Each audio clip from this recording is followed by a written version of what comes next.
Hi, I'm Ellie. I'm one of the young reps with Young Epilepsy, and today I'm going to be talking to Katie Ford, who is a cyclist. So, Katie, do you want to say hey?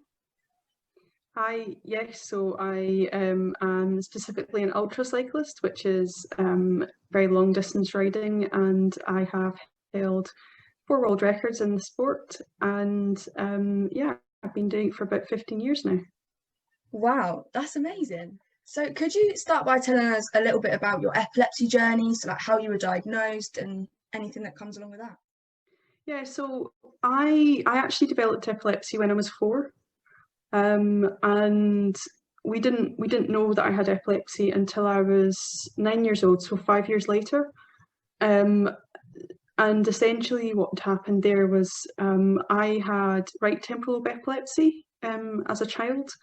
Um, and the way that that manifests itself is some of the people watching might kind of be familiar with this is the right temporal lobe fear auras, which are the petit mal seizures, and then some grand mal seizures as well laterally. So I was experiencing that really frequently as a child, and having grand mal seizures maybe 2 or 3 times a week after the age of 9. And then as my journey went on a bit, I'd had lots of different medications. I know we all go through that journey ourselves. But when I was 13, I think maybe 12 or 13, I was identified as a candidate for neurosurgery. And when I was 14, I underwent major transformative brain surgery. So I was in a very, very lucky 5% at the time that was eligible for the surgery. Um, and for 5 years, I had no seizures. And I'm actually an ex-police officer as well. Oh, wow. But my epilepsy came back when I was 19. And since then, actually, one of my journeys into sport and into cycling specifically was I had to surrender my driving license um, after the 5 years when I had the first seizure, and that's for 12 months. And then I started driving again about 12 months later when I got it back. And then a few months after that, I had another seizure, and I just made the decision then that I didn't want to be driving, given that there was a real possibility that I could have a seizure behind the wheel. Um, and as a result, I ended up getting into cycling. And I originally used it as a tool to get around, and just fell in love with it. And then, yeah, I just sort of went from there, really. And that's So, how do you get from cycling because you can't drive to cycling competitively and getting all these awards and doing these massively long races? um, actually the answer again goes back to my epilepsy, which was um, I mean, I was commuting reasonable distances in order to kind of get places. So I was maybe riding about 20, 25 miles a day. And I kind of thought to myself, oh, this is quite good. And I started doing longer rides, at that point, maybe up to about 40 miles or 50 miles. And then I thought, I wonder if I can do something with my riding. It was literally a case of looking up what's the most difficult thing you can do on the bike. And it turns out it's actually one of the most difficult things in the world, which is a 3,000-mile bicycle race across America. And I'd heard about it, and kind of looked up who the key riders were in the UK, to find out a bit more about it. And in 2008, purely aside from anything else, to be able to say people with epilepsy can really do stuff, I did the race across America and became the first Scot, I think, to finish officially in all categories, and at the time the youngest British female to do it at 22. And I did it in a 4-woman team, and yeah, it just kind of started from there. It was purely to try and advocate for the condition. It was to kind of show people that the stigma was wrong around physical ability. Yeah, I definitely think you've achieved that. That's Thank so far. you. How would you say your epilepsy's affected your sporting endeavours with the cycling? Um, it's funny because I think I know a lot of people will understand that the medication can have fatiguing effects sometimes, but I think as I've grown up, my body's kind of got more resilient to the side effects around the medicine, and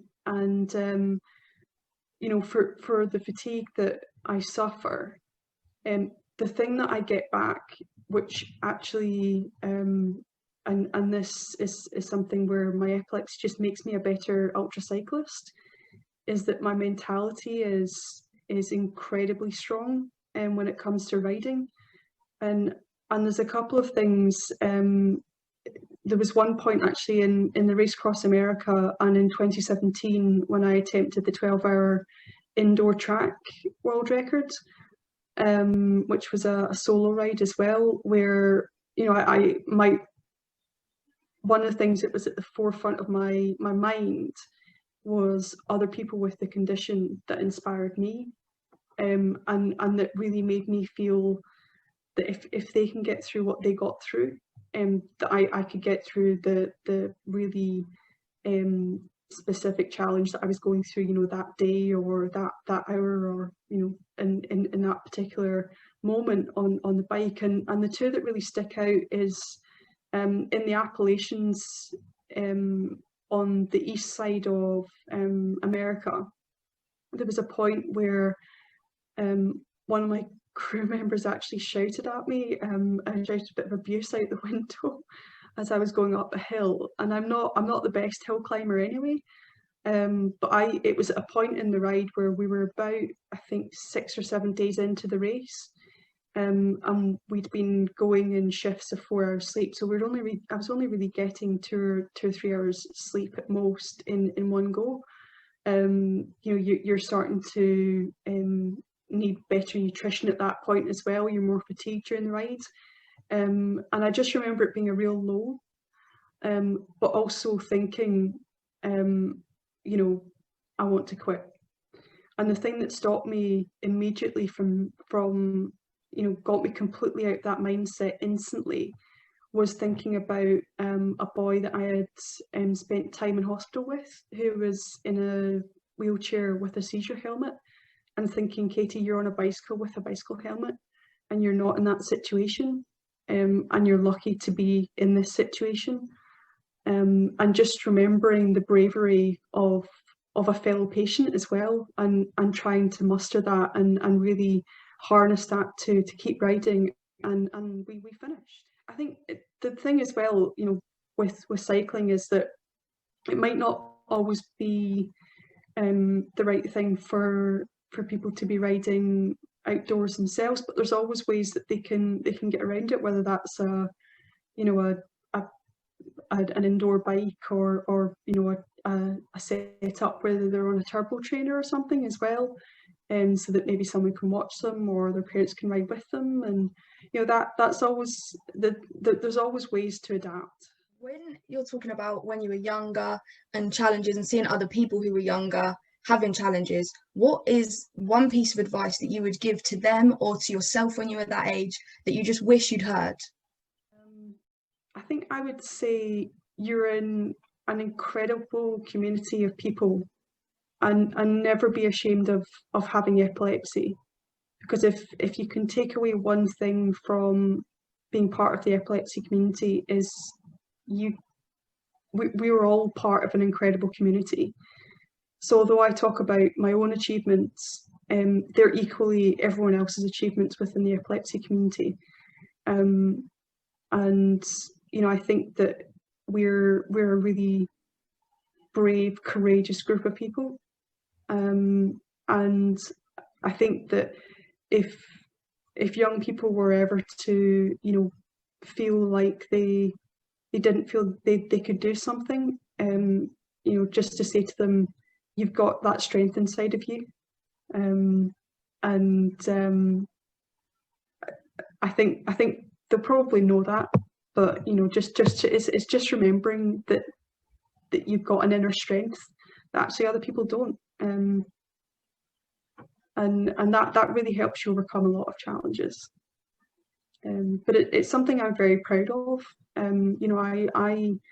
I would never feel ashamed to talk about my epilepsy, and I really hope that other young people feel the same, because they're equally incredible, and I haven't met a single person with epilepsy, particularly young people with epilepsy, who haven't inspired me in some way. So one of my last questions for you is, are you doing anything else outside of the riding? Yes, is the answer to that. So I have 3 roles which I do in sport specifically, where I work on different boards, and I've very recently been elected to the World Ultracycling Association. So the body that actually accredited my 4 world records. I'm now one of the directors. I now I've just been elected. I've just been elected to serve for 3 years on the board of directors. Wow. And I also sit on the board of advisors in Scotland for youth grassroots sport charity Sported. And on the board of the Team Scotland Youth Trust, which funds very talented young athletes in Commonwealth sports here in Scotland. So one thing I always try and do is as much as I can to raise the issue around disability in sport, whenever I can and whenever the opportunity arises, and particularly if I can relate it to epilepsy, and my own experience and the experience of people who I've known through the condition. I'll always try and do that. So I hope everyone knows that they've got an advocate out there for us in sport. And I know lots of people who are doing the same for the condition. So I think that the future should be bright, especially with people like yourself, Ellie, and your own cycling, and hopefully you're keen to do more. Yeah, it would be great to see what you can do in those 3 years in terms of changing the perspective of young people with disability going into sport. Well, thank you so much, Katie, for talking to us today. I'm actually really excited to see how this 100 miles a month goes for you. No problem. Thank you very much for speaking to me today, Ellie. It's been lovely chatting to you as well, and I'm sure it'll be fine. I hope for the best. Well, you've got us behind you now, so you've got to get to the end. Thank you.